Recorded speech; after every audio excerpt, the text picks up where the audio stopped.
Law of diminishing marginal utility. सबसे पहले तो ये क्वेश्चन देखो कितने बार पूछा गया है। इफ यू काउंट, कम से कम 20 से 25 बार पूछा गया है, और खास करके ये 8 मार्क के लिए आता है। 8 मार्क के लिए आया तो law of diminishing marginal utility with assumption या तो एक्सेप्शन आ सकता है। सिर्फ एक्सेप्शन आ सकता है 4 मार्क का, सिर्फ एजम्पशन आ सकता है 4 मार्क का, ठीक है ना। तो ये जो क्वेश्चन है ये करीबन 2 मार्क का सिर्फ लॉ पूछेंगे, 4 मार्क का एजम्पशन पूछेंगे, 4 मार्क का एक्सेप्शन पूछ सकते हैं, या सब जोड़ दो तो क्या पूछेंगे, 8 मार्क का law of diminishing marginal utility with assumption and exception. कोई भी लॉ इकोनॉमिक्स में जब पूछा जाए तो तुमको सबसे पहले क्या लिखना होगा, इंट्रोडक्शन। तुमने इंट्रोडक्शन इसको इतना लिखा तो भी चलेगा। अब ये क्या है मैं बताता हूं। लोग अल्फ्रेड मार्शल को क्रेडिट देते हैं लॉ के लिए। 1890 में उन्होंने किताब लिखी थी प्रिंसिपल ऑफ इकोनॉमिक्स, लेकिन असली क्रेडिट किसको जाता है, प्रोफेसर गॉसन को, जिन्होंने लॉ दिया था। बट इसको इम्प्रोवाइज किसने किया, डॉक्टर अल्फ्रेड मार्शल ने 1890। अभी ये जो है ना, तुम ये लाइन लिखोगे इंट्रोडक्शन में और इतना लाइन लिखा तो भी तुम्हारे लिए हो जाएगा। ये लाइन क्या बोलते हैं, it is based on the common behaviour that utility derive diminishes with the reduction in the intensity of a want. Example, तुमको भूख लगी है, तुम बर्गर खा रहे हो, ठीक है, बहुत जोरों की भूख लगी है, तुमने पहला बर्गर खाया, तुमको कितना खुशी का एहसास होता होगा। सेकंड बर्गर भी खुशी होगी, लेकिन उस बर्गर में यूटिलिटी पहले से कम होगा। सो अल्टीमेटली ये लॉ बताना चाहता है कि विद ईच एक्स्ट्रा कंजम्पशन जो तुम करते हो, मार्जिनल यूटिलिटी गोज डाउन, ठीक है। Now statement of law, other things remaining constant मतलब क्या, assumption, assumed that additional benefit जो तुमको मिलता है, मतलब मार्जिनल यूटिलिटी जो तुमको मिलता है, एज्यूम्स, यहाँ पे सॉरी यहाँ पे ऊपर है, विच अ पर्सन डिराइव्स, मतलब स्टॉक बढ़ रहा है कंजम्पशन का, लेकिन मार्जिनल यूटिलिटी घट रहा है, ऑपोजिट हो रहा है। तुम जैसे मैंगोज है, एक मैंगो खाया मार्जिनल यूटिलिटी, दूसरा खाया मार्जिनल यूटिलिटी घट रहा है, तीसरा खाया मार्जिनल यूटिलिटी घट रहा है। सो तुम्हारा स्टॉक ऑफ कमोडिटी बढ़ता है लेकिन मार्जिनल यूटिलिटी घटता है। तो तुमको एक्सपेक्टेड है कि ये तुम लर्न करो स्टेटमेंट ऑफ लॉ। आया समझ में। सो तुम इंट्रोडक्शन में मैंने तुमको बताया क्या, और स्टेटमेंट ऑफ लॉ, 2 पॉइंट समझ में आया। नाउ इन लोगों ने एजम्पशंस को 3rd नंबर पे रखा है। 3rd नंबर को एजम्पशन मत रखना, 3rd नंबर को क्या रखना, इसको यूटिलिटी शेड्यूल बोलेंगे, इसको यूटिलिटी ग्राफ बोलेंगे। एक और चीज, if you check out this graph, ये इसमें सिर्फ मार्जिनल यूटिलिटी दिया है। आप लोग क्या करोगे, ये जो शेड्यूल और ये ग्राफ ना यूज करके, मेरा एडवाइस है आप ये यूज करो, क्योंकि आप वर्ल्ड के हजारों बुक्स ले लो, सब में यही ड्राइंग आता है। So law of diminishing marginal utility में आप ये यूटिलिटी और ये शेड्यूल इस्तेमाल करोगे। जो बाल भारती ने सिर्फ ये डाउनवर्ड दिया है, जबकि टोटल भी दिखाना चाहिए। लॉजिक समझ में आया। सो पहला क्या रहेगा बेटा, इंट्रोडक्शन, दूसरा क्या रहेगा, स्टेटमेंट ऑफ लॉ, तीसरा क्या रहेगा, यूटिलिटी शेड्यूल। कभी भी पहले यूटिलिटी स्केड्यूल बोलो। अब यूटिलिटी स्केड्यूल को करीबन 3 से 4 पॉइंट में लिख सकते हो। पहले क्या बोलोगे, utility schedule is a tabular statement which shows relationship between quantity and total and marginal utility, बराबर है। Point number 1, when you consume the first unit, total and marginal utility are the same. Point number 3, when you increase the consumption of units, total utility increases, marginal utility diminishes.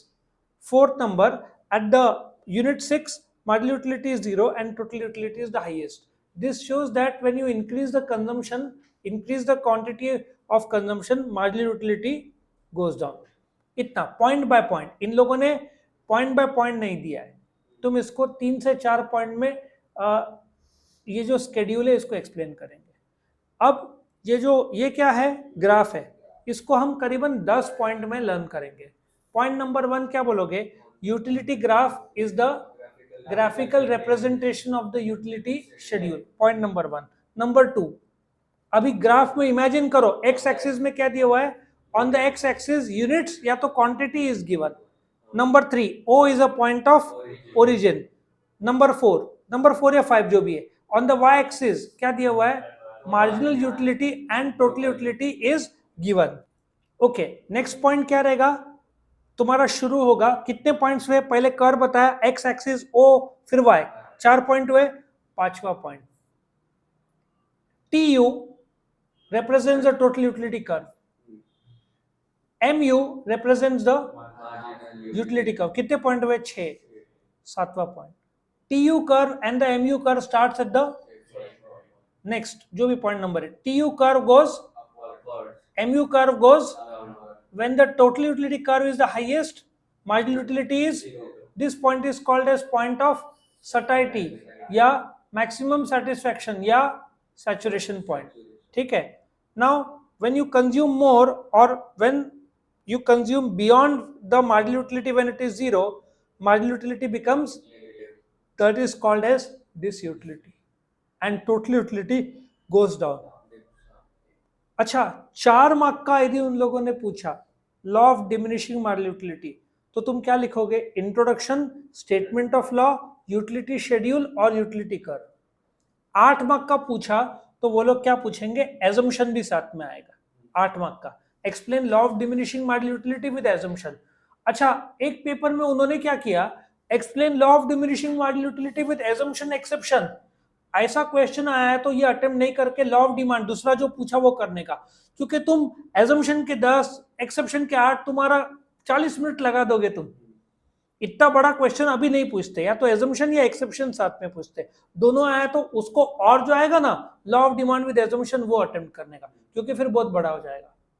Logic समझा exam में कैसे दिमाग लगाने का। Now assumption, assumption number 1 क्या है, rationality. Rationality क्या होता है, एक आदमी सोचने की क्षमता, एक डिमेंशिया पता है, जो आदमी भूलने लगता है। डिमेंशिया में तुम खाना भी खाना भूल जाते हो। उस आदमी को बोला कि आपको हम बर्गर देते हैं, हर बर्गर का नंबर यूटिल्स गिनाओ, वो गिन पाएगा? उसको समझ ही नहीं है, क्योंकि उसका मेमोरी लॉस हो रहा है। या कोई पागल इंसान, आगरा में मेंटल हॉस्पिटल है, वो कैसे मेजर कर पाएगा, मेंटल अंडरस्टैंडिंग नहीं है। सो रैशनल इंसान, नॉर्मल इंसान जो समझ सकता है, नंबर दे सकता है, सोचने वाला नॉर्मल इंसान, ठीक है। दूसरा, कार्डिनल मेजरमेंट। आप देखो यहाँ पे कार्डिनल गिन सकते हैं ना, नंबर्स, कार्डिनल मेजरमेंट मतलब यूटिलिटी को गिनते आना चाहिए। Number 3, homogeneity. ध्यान से सुनना, मैं कैडबरी का एग्जांपल क्यों पसंद करता हूं, क्योंकि मैंगो, हर मैंगो का size, colour, taste, dimension same होना पॉसिबल नहीं, 19-20 का फर्क रहता है। Law of diminishing marginal utility में 19-20 नहीं होना चाहिए। 100 ग्राम की कैडबरी है तो सब सिमिलर होंगे, तो एग्जाम्पल के लिए बेस्ट है, बट इसलिए मैं एप्पल, फ्रूट्स या दूसरे मैंगोज ये नहीं बैठता एग्जाम्पल इसमें। हालांकि लिया जा सकता है, लेकिन सारे मैंगोज डुप्लीकेट और सेम चाहिए। Best example is the Cadbury, ठीक है।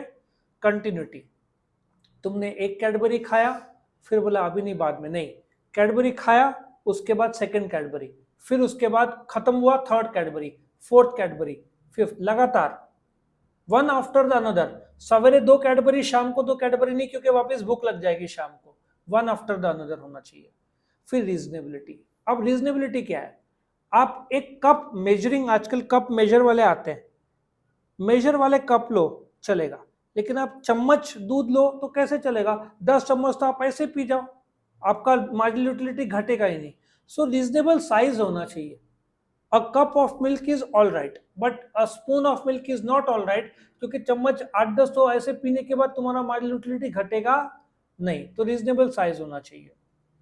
कॉन्स्टेंसी, अभी क्या होता है, let us take one example. Cadbury में तुमको 10-10 रुपए की 5 कैडबरी लेकर आया, अच्छा 5 कैडबरी के बाद तुम्हारा मूड चेंज हो गया, सर अभी हमको बर्गर चाहिए कैडबरी, तो चेंज ऑफ टेस्ट अलाउड नहीं है इसमें। और छठवां कैडबरी वो कौन सा है, फरेरो कौन सा है, फरेरो रोशर्स जो है, ठीक है, वो 500 रुपए का आता है। 10 रुपए का कैडबरी दिया और फिर बोला देख भाई 500 की कैडबरी है, तो तुम बड़े प्रेम से खाओगे, और तुम्हारे पॉकेट मनी से काट के लिए तो और ज्यादा प्रेम से खाओगे। समझ में आ रहा है? सो यदि महंगा कुछ दे दिया, ठीक है, जैसे एक देशी दारू पी रहा है, उसको एक महंगा कौन सा आता है भाई, हाँ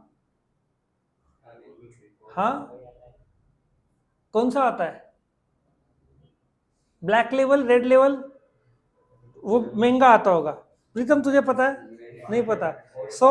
हाँ नहीं नहीं सुन, देशी दारू संतरा जो पीता है, सडनली उसको 5,000 दिया, 10,000 को वो दे दिया, वो तो तुमको भगवान मानेगा पहले और फिर बड़े प्रेम से पिएगा, क्योंकि 5-10 हजार का दारू, 50 रुपए का दारू और 5,000 के दारू में फर्क होता है।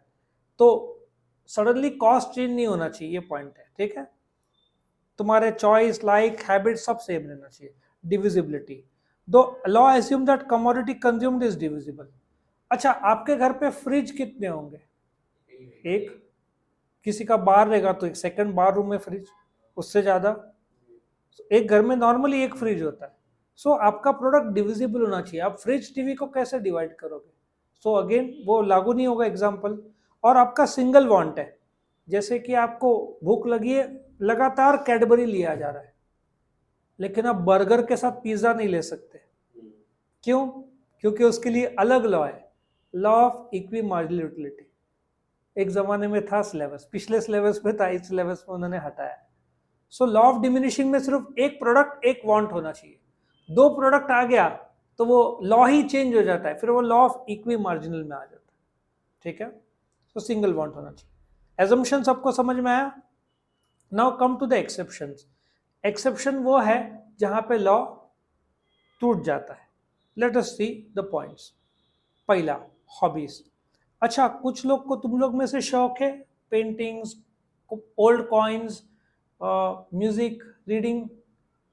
रीडिंग तो तुमको नहीं होगा, हाँ, क्या रीड करता है बेटा?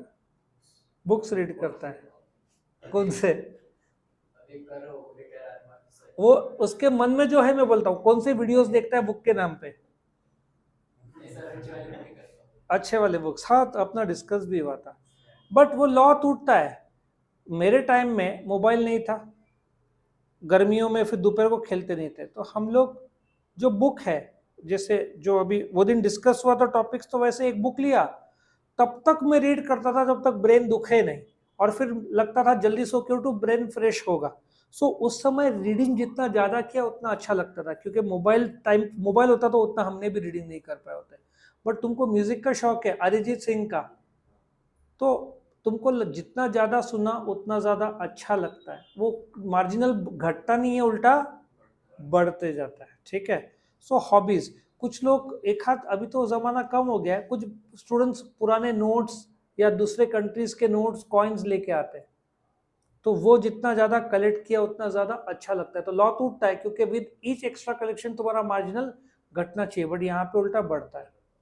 दूसरा, माइजर। हर ग्रुप में एक चिंगू रहता है, उसको खर्चा करने की इच्छा होती ही नहीं है।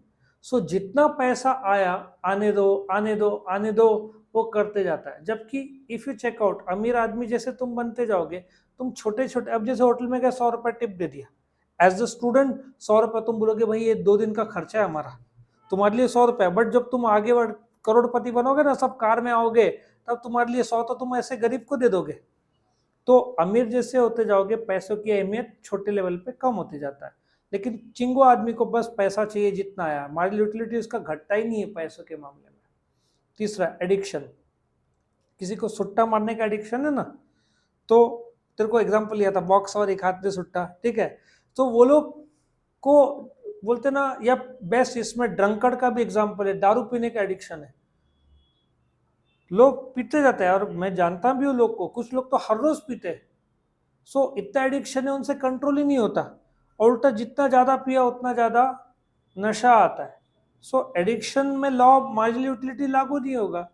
कुछ लोग ड्रग एडिक्ट या सिगरेट दिन में 15-15 20-20 सिगरेट्स पीते। कुछ फिल्म स्टार्स लोग कॉफी और सिगरेट्स बहुत पीते हैं दिन में। आई थिंक शाहरुख खान को कॉफी बहुत पसंद है, मुझे लगता है।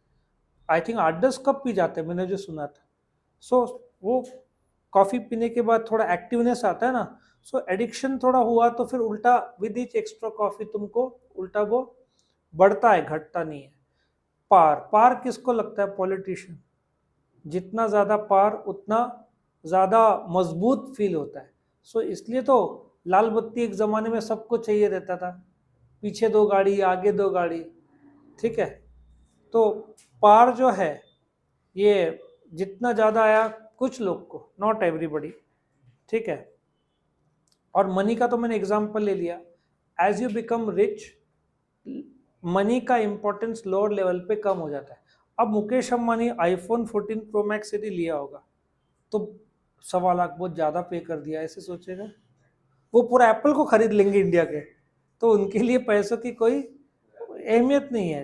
तो उनके लिए पैसा क्या है, ठीक है, प्रोबेबली कुछ भी, मतलब वैल्यू ही नहीं है, इतना कमाई है। So as you become rich पैसों की वैल्यू कम होती जाती है। लेकिन यहाँ पे मनी को कांस्टेंट एज्यूम किया गया। अमीर और गरीब के लिए पैसों का कीमत सेम है, जबकि अमीर के लिए छोटे लेवल पे पैसा की कीमत नहीं रहती और गरीब के लिए बहुत ज़्यादा रहती है। जबकि इन्होंने एक एजम्पशन जो है यहाँ पे मनी का डाला नहीं है, वो डालना चाहिए था constituency of the marginal utility of money, वो सेम एज्यूम किया है इन लोगों ने। इसलिए इधर एक्सेप्शन में इन लोगों ने जो बोला है कि मनी सेम नहीं रहता, अमीर लोग के लिए वैल्यू कम हो जाती है और गरीब लोग के लिए बहुत ज़्यादा रहती है उसकी, ठीक है। सो ये आपके एक्सेप्शंस थे। वापस एक बार फुल आया तो क्या क्या लिखना है? Introduction, statement of law, utility schedule, utility curve, assumption और आखिर में एक्सेप्शन। ये 6 पॉइंट्स आपके आएंगे एग्जाम में। एजम्पशन तक पूछा तो उतना ही लिखना है, एक्सेप्शन पूछा, एजम्पशन नहीं पूछा तो फिर अकॉर्डिंगली तुमको आंसर फ्रेम करना होगा। आया समझ में? तो यहाँ पे ये अपना क्वेश्चन खत्म होता है।